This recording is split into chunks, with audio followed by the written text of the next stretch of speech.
Ah, hawak ko yung picture mo, Lisa. Mga kababayan, hindi po nagsisinungaling si Maharlika.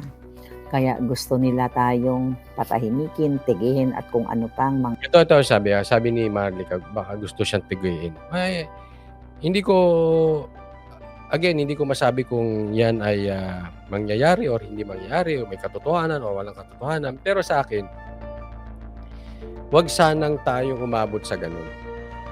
Yung pagka hindi maganda ang sinasabi patungkol sa katotohanan, ay tinetegi. Wag naman sana. Alam nyo kung bakit? Kasi kahit itegi yan, yung balita may source. Ano pong ibig sabihin? Hindi naman hihinto ang balita kahit itegi si Maharlika. Yung balitang yon kakawala. May source yan eh. May pinagkukuhanan yan.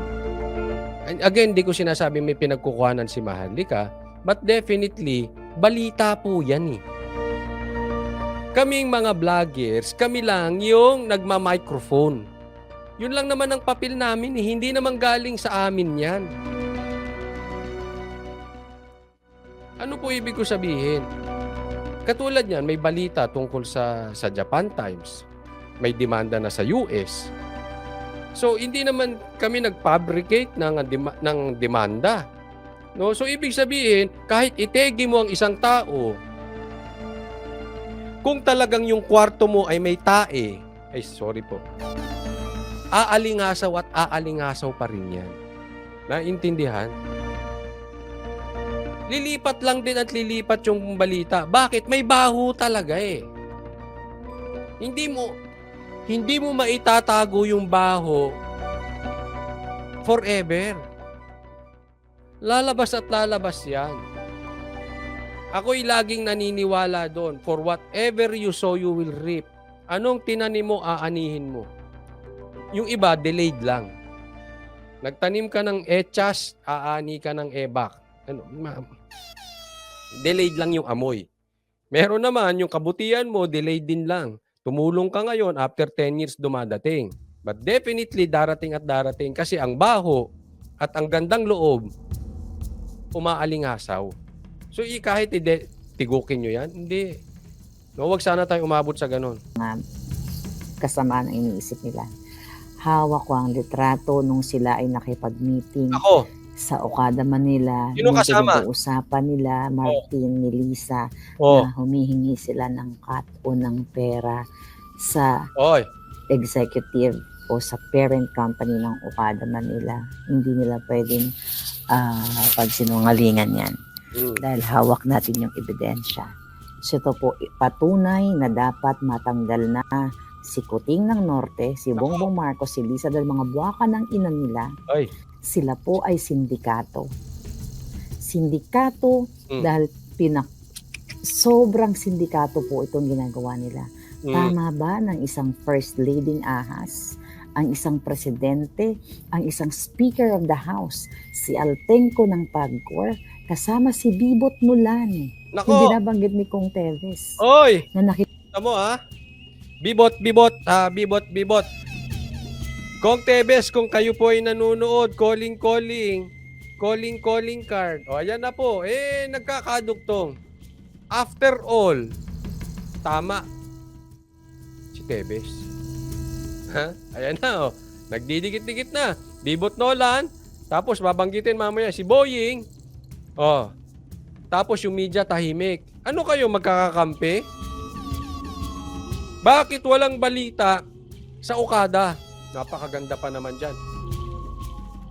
2020 ay 2021 ata, dyan ako nag-New Year. Maganda dyan, ha? Oo. pag-usap na sa table sila, nasa cellphone ko. In due time, makikita nyo ang ebidensyang ito. Kaya, totoo ang lahat ng sinasabi natin na ang buwaka ng ina, Oy! na Kuting at Lisa Tambaloslos ay tinatarantado not only ang Pilipino, kundi ang mga investors. Ganito po sila Baka ewan ko ha. Para sa akin, hindi ko inaangkin ng balita. No? Sa akin, speaker lang naman kami. Hindi speaker tambaluslos. Iba yun. Yung nangyayari ay inilalabas lang namin para mas maraming makaalam. But definitely, lalabas at lalabas din yan kahit patahimikin. Alam kang patahimikin mo lahat ng vloggers. Lalo mag-iingay yan pagka may nawala sa hanay. Rumal-dumal, kaya bilang isang dating supporter nila, galit ako dahil demonyo po ang kanilang practice. Ay, ako never po ako naging supporter. Alam ng mga tao dito. But anyway, we respect doon sa mga nanunumbalik sa katotohanan at nagising sa budol-budol. Naalala ko unang sinabi ni Bantag yan sa live ko, yung budol-budol man. Hindi na ito makatao, hindi na makapilipino, pangganib at pangjablo na po ito. Nako. Bakit ako ganito katapang magsalita? Maliwanag po ang picture. May mga cheque pa nga akong mga hawak na nagpapatunay na itong pamilyang demon ay tuluyang ilulubog ang bayan natin. Sabi ni Len Sevilla, sino si Bibot Nolan? Si Bibot Nolan, yung bagman. Kaya tanong ko, bagman ni Lisa? Walang po sa government yan, pero lagi nasa puwet ni Lisa yan. Oy! Parang si... I wish I have a lot of time. Parang si Tanso Aida yun read all the documents, pero I don't have time. Basta ito yan, ha? Etong punot dulo niyan, ha?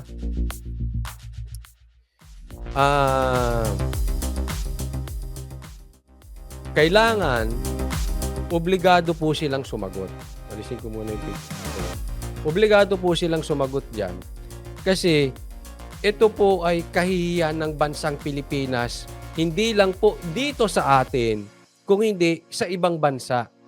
Kasi kung merong mga akusasyon ng corruption at proteksyon na nagaganap, kailangan ipaliwanag nila. Ngayon, kung wala naman itong katotohanan, responsibilidad nilang i-explain sa taong bayan. Hindi lang po ito si speaker, pati si Marcos, dawit siya dyan. Kasi kasama siya sa meeting nung nagkaanuhan. Yun ang sinasabi ni Maharlika, nabigayan. At tropa sila dyan eh. Saka yan pumasok, yung bagman na yan, yung baga-bagay na yan, nung termino na ni Marcos, isipin mo, kasama asawa niya doon.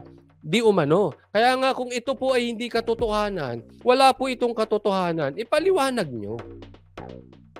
Huwag kayong basta tatahimik lang. Si Bebot Nolan ba yung nahulog sa swimming pool sa isang party? Sa bahay po daw niya, ha? Parang ganon. Oy, Boss Randall, partner, kamusta? Ito po yun. Ha?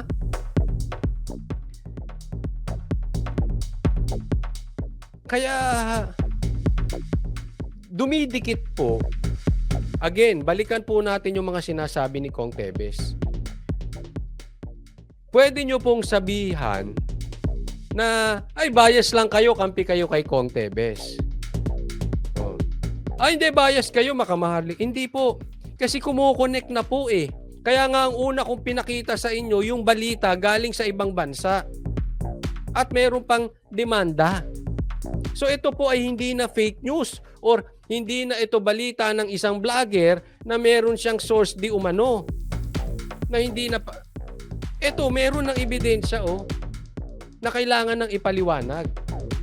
Kaya yung haka-haka na di umanong sinasabi ninyo ni Tebes ay ngayon ay hindi na haka-haka. Itong mga balitang to napatunayan. Tama si Tebes. Hanggang sa media. Asan kayo? Kailan nyo ibabalita yan? Gusto mo isend namin sa inyo? Hindi nyo pwedeng hindi alam yung mga yan. Hindi po, and you are the best. Lagi kita inaabagan now. Wala kayong pagmamahal sa not only Filipino, sa tao. Hindi yata kayo tao. Ma-impacto yata kayo. Alam mo yun yung sinasabi ko eh. May aanhin mo yung ganong kadaming pera. As long ma-secured mo yung family mo for the first and then maybe the second generation is too much, okay na yun. Diba? I mean, we're talking here of billions.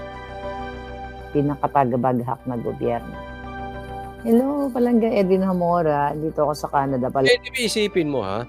Dalawa silang na, ewan ko, bagahe. Here we go again, bagahe. Nakausapin po natin, let me address you, yung mga,